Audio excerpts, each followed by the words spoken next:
and Black Widow finally gives her the opportunity to have a character. Hey, what's up? My name is John Bonjour. I am a comic book artist and film enthusiast, which makes me the only person that you should listen to when doing an MCU rewatch to end all MCU rewatches. On the road to Avengers Doomsday, we are covering every Marvel Cinematic Universe movie in chronological order, not release order, and discussing them as both an individual film and a piece of the larger whole, which will come very much into play for this particular movie. As a small side note, I recorded my Supergirl review today, which is a good movie that I really, really like. And now I'm recording this video in which, spoilers, I'm a lot higher on this movie than I expected to be, so I'm a defender of women. So, Black Widow was directed by Kate Shortland, and it stars Scarlett Johansson, Florence Pugh, Rachel Weisz, David Harbour, and Ray Winstone. It is a good movie. Sit with that. Just sit with that. Enjoy that opinion, because most people don't feel that way, and I get it. I understand why. Background for The Thing. This came out mid-COVID. It came out after Endgame. There's a lot of history to why it took so long to get a Black Widow movie made. There are some specific people who are kind of trash that didn't think that it would be possible for a female-led superhero movie to succeed, and then Captain Marvel came out, and if I remember right, did quite well. Granted, probably because it was also between Infinity War and Endgame, but it did quite well, and they were proven wrong, and then they made this Black Widow project. But it was weird because it came out post, I guess spoilers if you haven't seen any of the other movies, so spoilers for Endgame. Give yourself a second.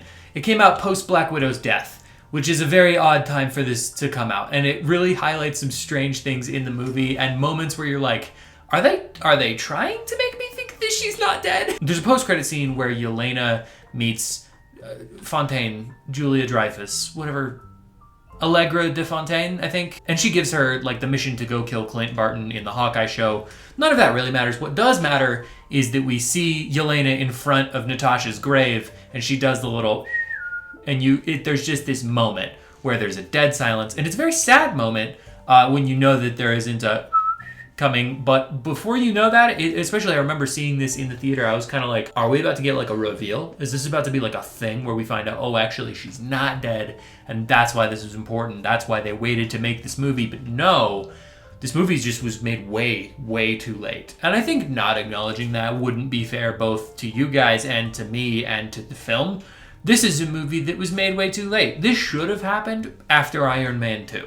Not this specific movie, but this movie should have happened, is certainly in the place in chronologically where it fits now. Like, this should have been, honestly, this maybe could have been the sequel to another Black Widow movie made in Phase 1.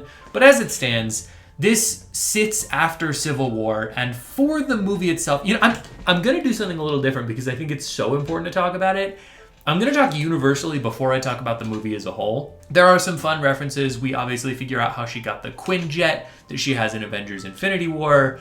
We meet some characters that are going to be vitally important later on with the Thunderbolts and all of that. We meet the Red Guardian. We meet Yelena. We meet Allegra de Countessa Allegra Pervazio. We meet Allegra de Fontaine de Mountain de Mexico. And while all of those characters are important, it is an interesting thing, universally speaking, that none of them show up until after Endgame because they didn't exist until after Endgame. It's one of those things where you kind of have to build your own headcanon around it, where you're like, we know that Yelena got snapped at the end of Infinity War, and you can kind of be like, well, maybe they didn't know Infinity War was going to pop off until it popped off, you know what I mean? So it's like, you can argue that she wouldn't have had time to get there or contact her.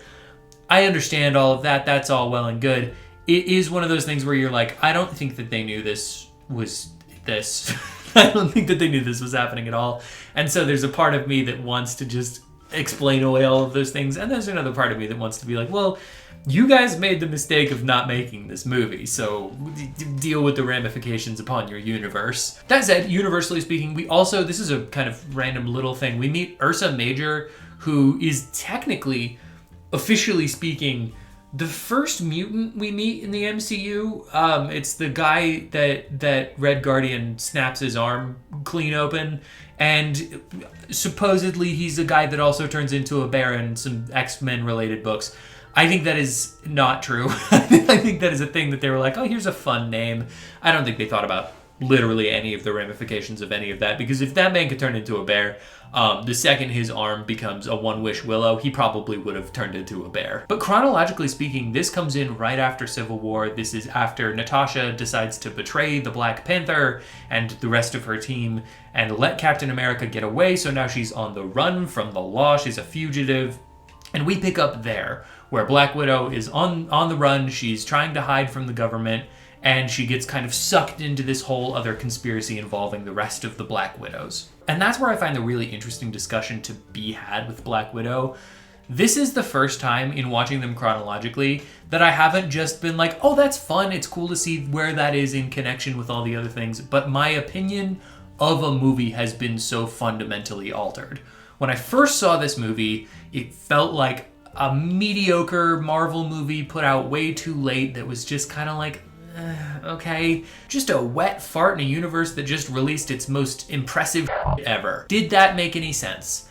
Probably not. But watching it now in the context of where it's supposed to actually fit in the story, what it's supposed to be doing for her character and for other characters setting them up, this movie kind of fucks. Like, this movie is actually shockingly fun. There are some issues that I will absolutely get to, but I had a complete blast with Black Widow in the context of where it is. And I think I am so willing to accept what this movie is, where this movie is, now that it isn't one of the first like cinematically released Marvel movies since Endgame, B, the hopefully savior of movie theaters during COVID, and C, the thing to kind of pick up all the pieces and make all of this make sense after we just had the most impressive climax ever. Gross. As it stands as a building block toward Infinity War, this movie rocks. It is a blast. I think Scarlett Johansson does a lot of really good work to kind of make the character Black Widow mean something more than she ever has. And I would be fully remiss if I didn't mention that Florence Pugh's Yelena is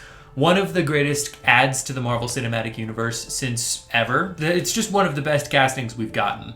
She brings such a fun energy, and she's able to not lampshade, but kind of cut into some of just the weird things that the Marvel Cinematic Universe has done with the Black Widow character. Like, I mentioned in my Age of Ultron review that it is strange that Age of Ultron felt the need to be like, she doesn't have any sex organs. You guys heard about sex? She can't really do that as much. Now, in this Black Widow movie, I think the way that they're able to kind of be pretty cavalier about that, there's a scene on the helicopter where Red Guardian is being a dad, and we'll get into the family dynamics. Red Guardian is just being a pure dad and just completely missing the mark on what any of the emotional states of these characters are. And they make him uncomfortable by talking about how horrible the Red Room was, all the awful things that they did, including tearing out all of their reproductive organs, which in this context makes so much more sense to be talking about. It makes it feel way more like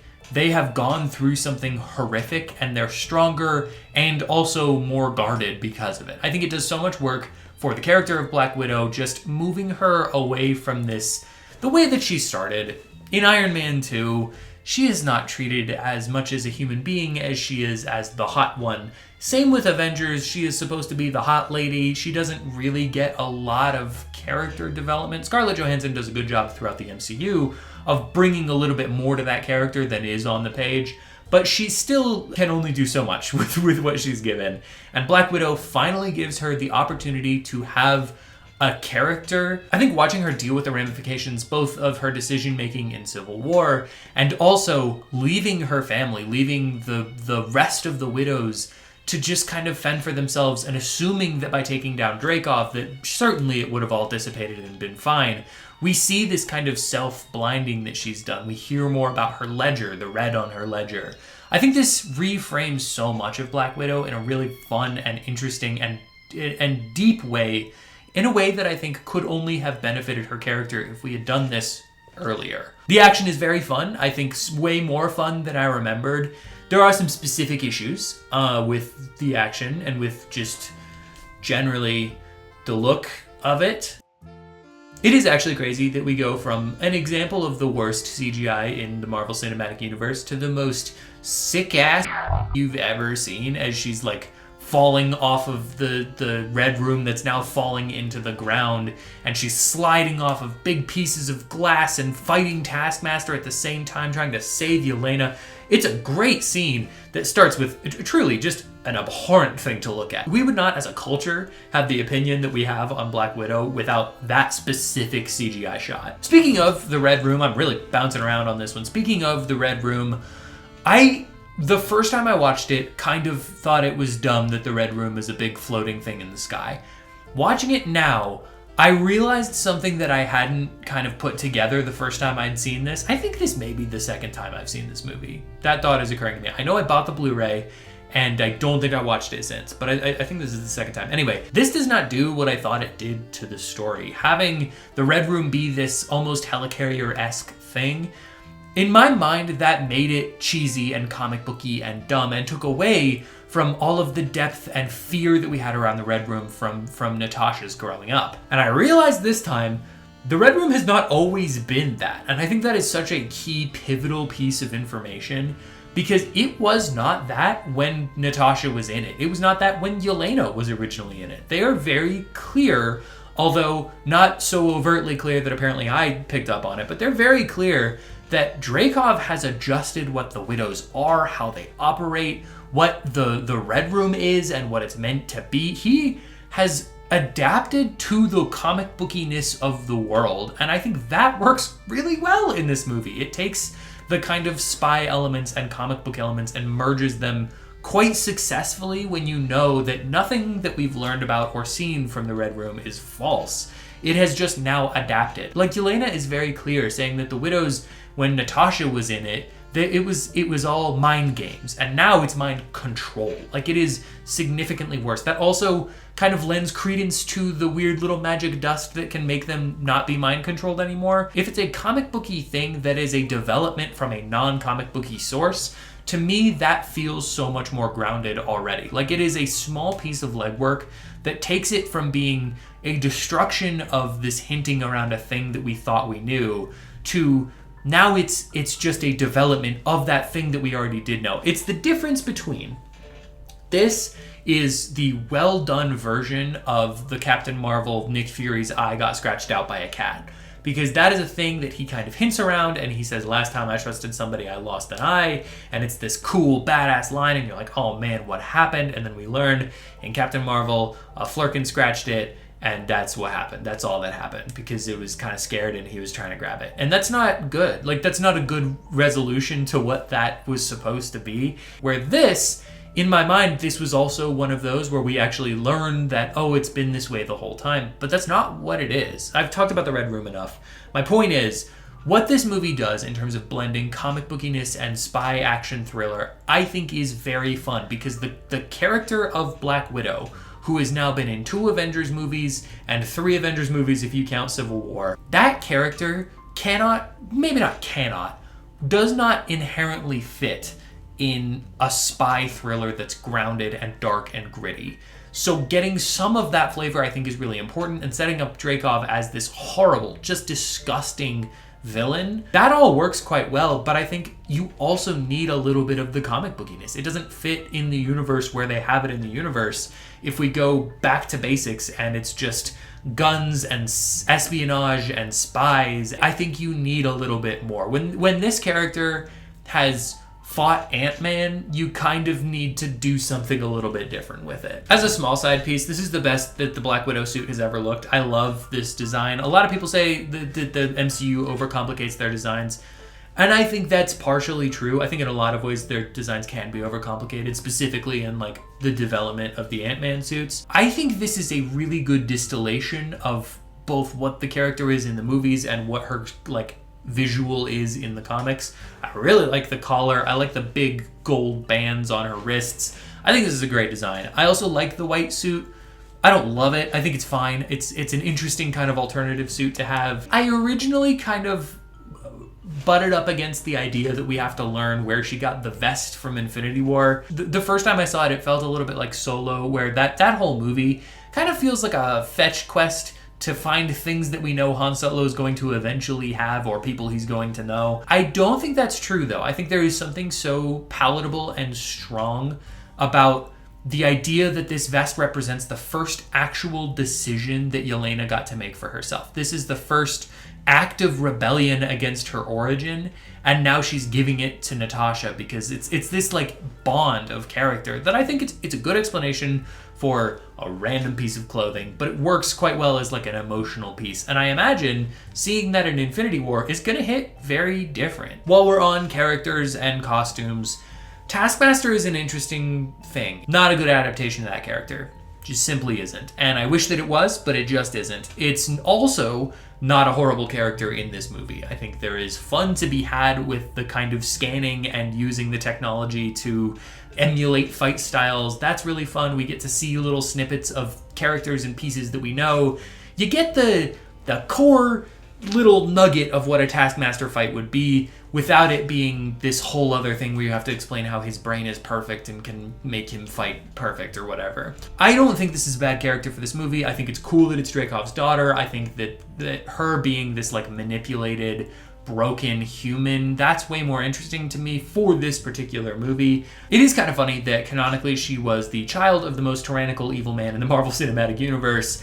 Then she got blowed up, and then she got suppressed for like 10 years, maybe more.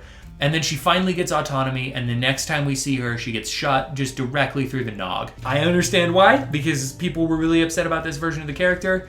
I also have never had a super strong affinity for Taskmaster in the comics, so I just simply don't really care. But as it stands, I think this is a good version of the character for this particular movie with some really fun fight scenes and a bad adaptation of the character overall. Red Guardian is so fun. I just love David Harbour so deeply. He is my favorite Hellboy, and I will die on that hill, and you can suck on that. Anything he shows up in, he brings a really fun energy, and he is very good in this. The family dynamic as a whole, I think it is a core of this movie, and I think it's so engaging, I guess is the word I'll use.